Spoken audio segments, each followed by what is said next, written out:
Hai guys, Kak Sas hari ini mau berbicara tentang luka batin. Luka batin itu biasanya tidak akan disadari sebelum kita bawa ke awareness or conscious mind. Biasanya terpendam dan di bawah alam sadar ya. Jadi kadang-kadang kalau orang tua kalian ada luka batin, akan bisa terbawa kepada anaknya. Karena apa? Kalau orang tua kita yang ada luka batin itu sebelum mereka proses biasanya akan mempengaruhi bagaimana mereka membesarkan anaknya.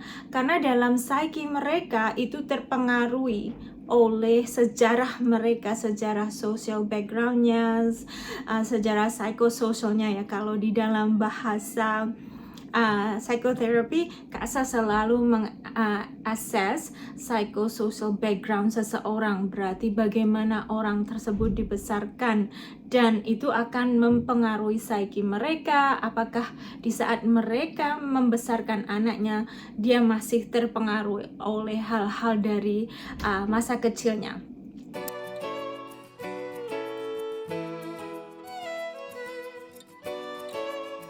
Kalau kalian baru, welcome di channel Kak Sas.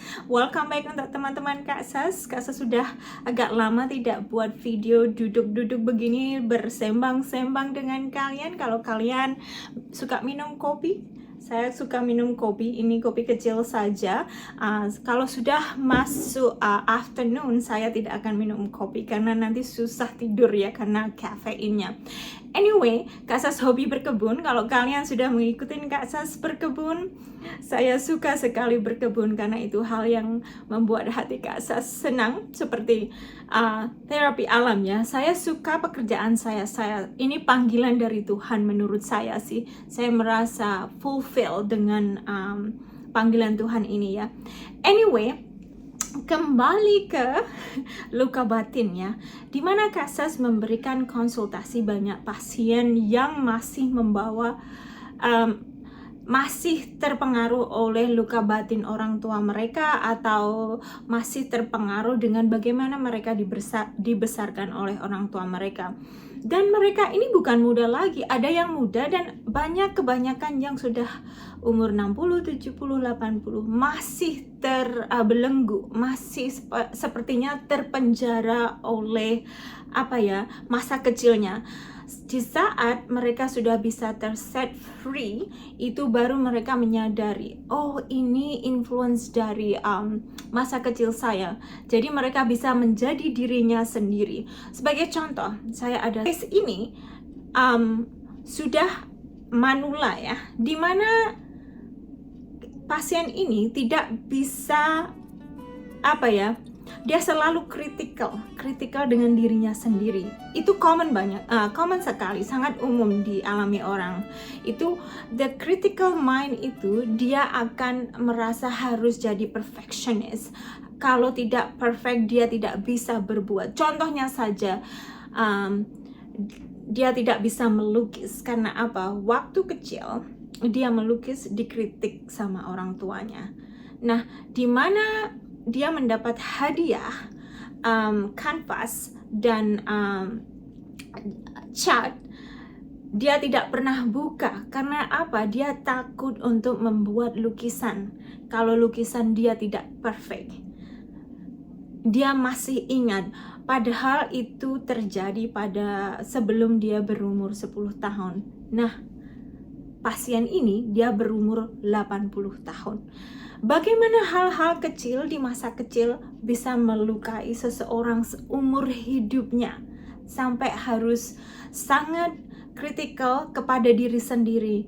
Di saat manusia itu sangat kritikal kepada diri sendiri, itu akan membuat stres dan anxiety karena mereka tidak bisa leluasa menjadi diri sendiri, karena harus seperti masih ada suara di dalam kepala mereka, suara orang tua mereka, meskipun itu cuman ilusi ya, tidak betul, tetapi suara itu masih ada di dalam.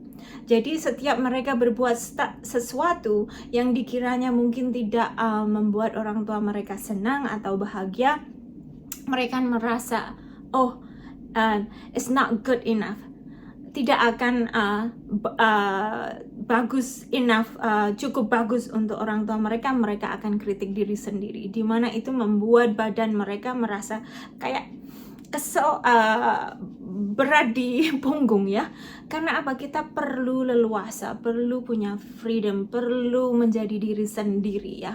Itu hal-hal yang saya mau share dengan kalian. Jadi nasihat Kak Sas, kalau kalian ada luka batin dari orang tua kalian, bukan berarti orang tua kalian itu intentionally mau melukai kalian, tetapi mungkin begitulah mereka itu, beliau-beliau itu dibesarkan, begitulah beliau-beliau itu di mana orang tuanya begitu.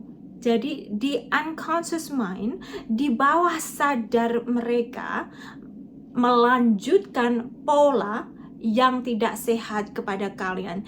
Jadi kalau kalian mau memutuskan pola itu, harus sadar, harus dibawa ke alam sadar, baru bisa merubah dan memutuskan rantai luka batin ya. Jadi luka batin orang tua kalian, sakit hati orang tua kalian itu tidak terbawa ke generasi kalian, bahkan mungkin anak kalian. Jadi ini saja untuk kali ini. Kak Sas tidak mau berpanjang lebar. Kalau kalian suka video pendek seperti ini, silahkan thumbs up dan like. Kalau kalian baru, welcome. Kalau untuk kalian yang saya lihat di statistik ya, kalian itu banyak yang baru.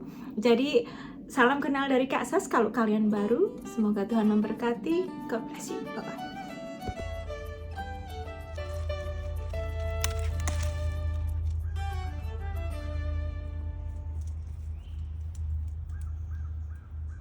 Cantik banget bunganya ya.